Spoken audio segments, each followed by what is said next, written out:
Hey guys, Red here. Hope everyone is doing well through these rough times recently, but we got ourselves some nightmares to jump into. I haven't played Freddy in a while, but I figured why not have some fun with it and play an insta-down build using barbecue and chili, devour hope, make your choice, and of course noed.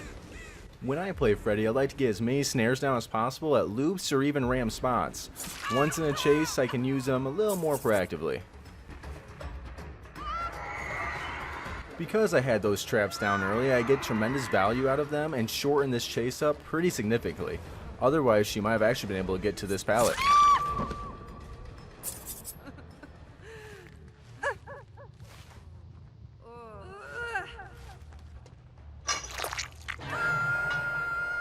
I would typically prefer to go after the person who is on the gen, but if I can force a chase on the nearby survivor, it should at least pressure the remaining two survivors on gens to go for the save.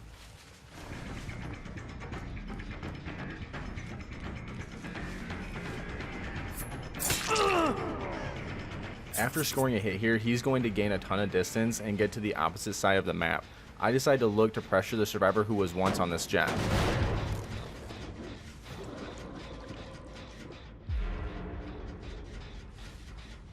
He clearly went for the save, but that's fine as I am running Devour Hope and don't want to be near the hook to get my stack.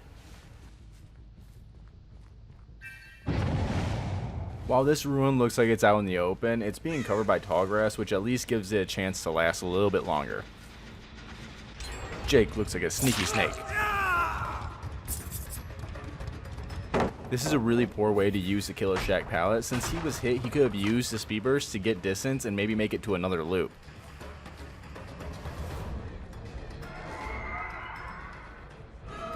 My first thought was that Jake had triggered the trap, but as I noticed Jake, I realized another survivor is in the area and might be the one who is currently exposed due to make your choice.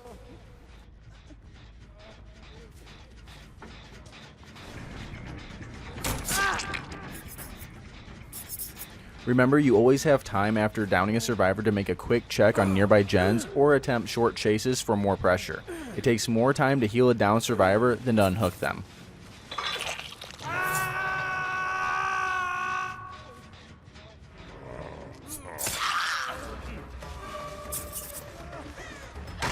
That was a very generous pallet stun.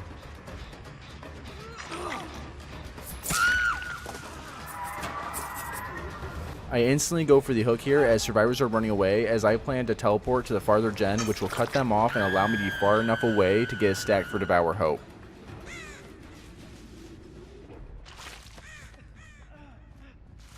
Luck would have it that I see tap here, as I would prefer to go for someone who hasn't been recently hooked, but if it's the only survivor I see, I'll go for him. Oof, should have thrown it.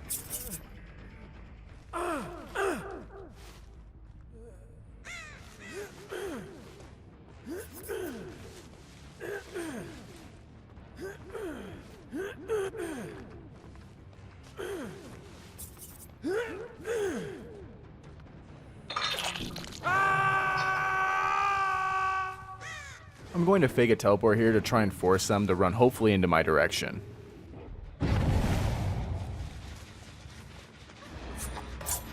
Sometimes I'm a goober. It happens. I would typically recommend leaving her on the ground, but here I can afford to eat a DS if needed.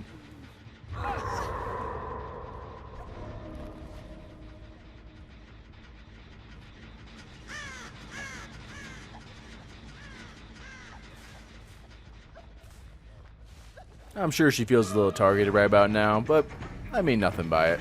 Just unlucky for her. I can also now suspect she's seen my totem, so now I must really commit. Just the tip.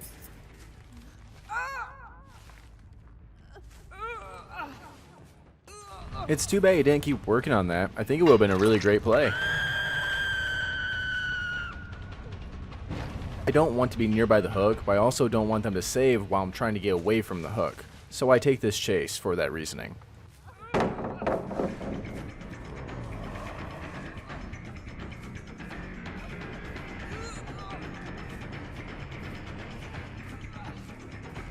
Tap does really well here and completely outplays me at this loop. Well done. I had totally missed him continuing to run the right. Let's see if you notice it when I slow it down for you.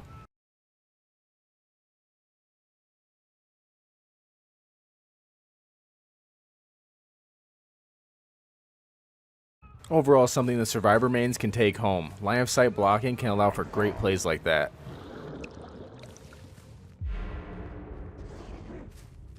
When I place my random snares, it really is just where I feel survivors will run through. I only place snares at loops if there's a pesky vault near a gen. Almost every pallet loop can be outplayed by placing snares during the chase itself.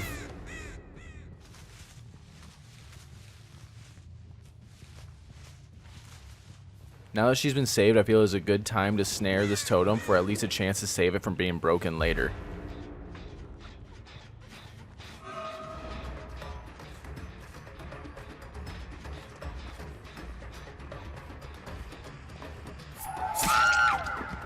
With everyone being exposed, they're going to be on the lookout for my totem. I'll leave her on the ground and try to get as many instadowns and deaths as possible while it remains. Plus, I felt a little bad for her luck today.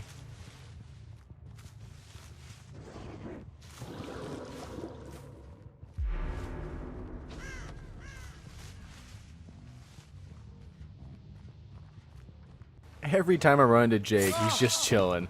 Almost makes me regret slashing him. Almost.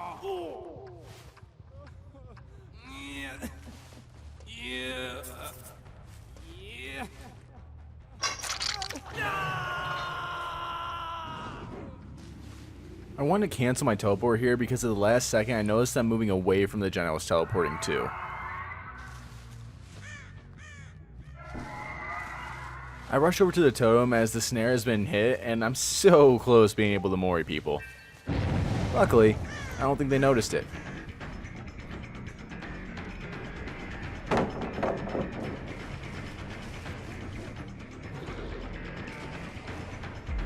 Her and I both try to get through that gap.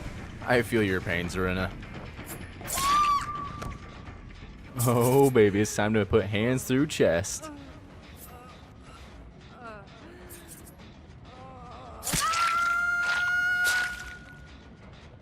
I always felt they could have done a lot more with Freddy's MORI.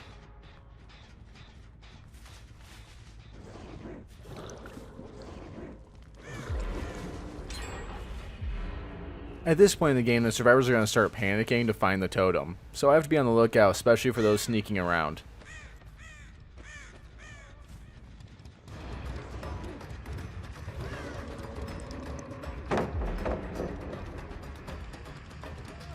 This long pallet loop can't be mind gamed, it's just best to break it down.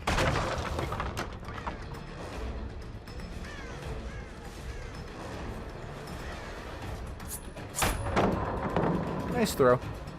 Something to note here for newer killers is that if you watch my camera movement, you'll notice that I am keeping track of where Lori is going to the best of my abilities while chasing Jake.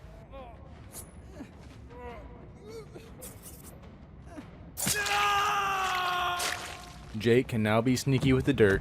I heps.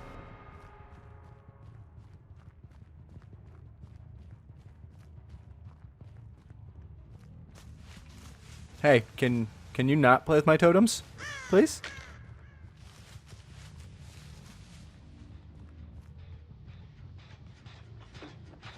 Poor Lori. Shh, shh. It'll all be over soon.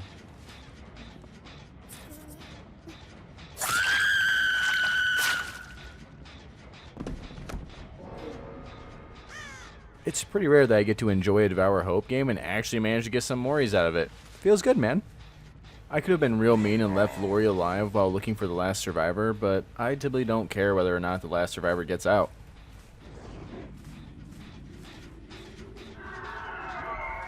Oof, I really wish I could have canceled that.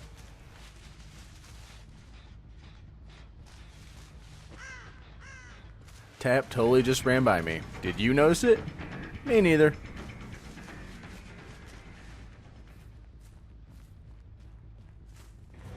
Well played, Tap. I think you deserve the hatch there.